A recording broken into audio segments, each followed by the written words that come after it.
we're going to start off telling the first story here, which is a story of Motel Kazlina related. The legendary of Motel. His father was also a great chassid. His father was called Chazak, Rabbi Chaim Zalman Kazlina. He also came out of Russia. You remember him from Nachala. Yeah. Motu. Here's another picture with his Rebbetzin. This guy could verbringen like 15 hours straight. Straight. Talk. I mean, not interrupted. I'm exaggerating, but he had so much. It took L'chaim. Okay, so here's the story. No, where is it here? The first part of the book is his history, which is worth reading. But okay, so Rab Motel told this story, as I mentioned yesterday. The Rebbe told the story over Yud Beis Tammuz Tavshim Mem Hey. Oh no, it's the very beginning. Put it in the beginning. Sorry. And here is the story directly from the Sikha.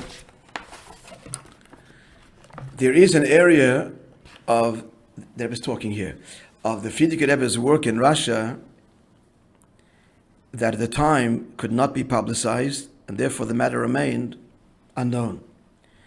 And lately the Rebbe says a little bit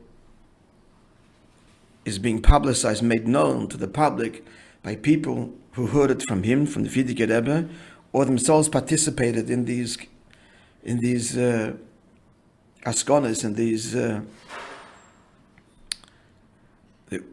askonas work on behalf of the community.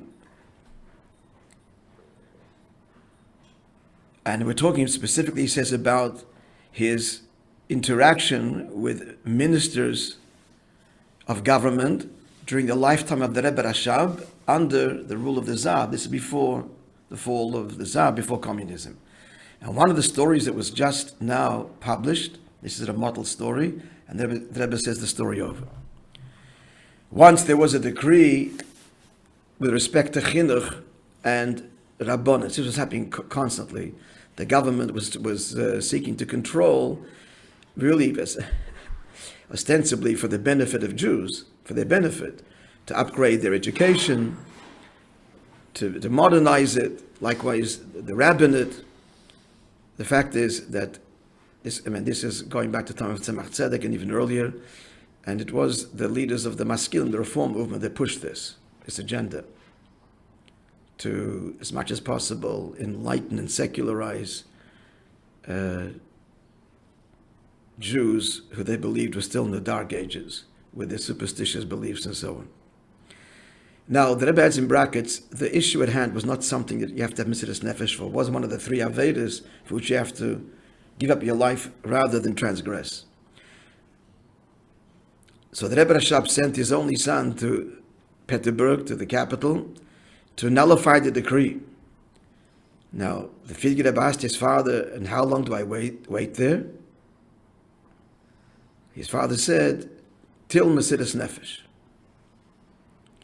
The Rebbe adds, now, the situation then was not a time that needed, this is not under communism, that needed Mesiras Nefesh. And the fact is that the Frierdiker Rebbe did not do anything that was against the laws at the time, and certainly did not do anything that would warrant execution, God forbid.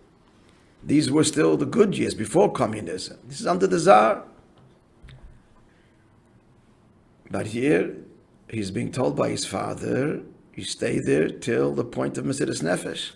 So he took these words and kept them, like, when will I, like Rabbi Kiv, all his life waited, when will it come to my hand, waiting for the opportunity. Now, this particular decree was in the hands of the interior minister. I think, David doesn't say his name here, I think it was Stalipin was his name. And he was the toughest of all the ministers. And as everybody knows, Nikolai II was a very weak, ineffectual ruler. And his ministers really controlled, to a large degree, controlled government, and this interior minister had free reign.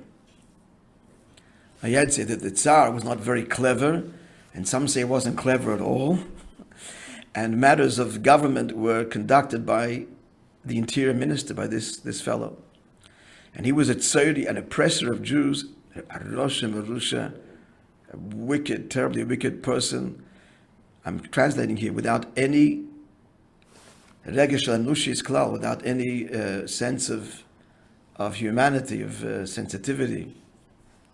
As is known, all the terrible tzaras that the Eden suffered under him, including pogroms, that he instigated. So he's the one in charge. So the Frierdiker Rebbe finds out that in Peterburg is his teacher, the teacher of this Sara Pnim. So he goes straight and makes a connection with the teacher. He went, became friendly with him, and the teacher was very impressed with the Frierdiker Rebbe.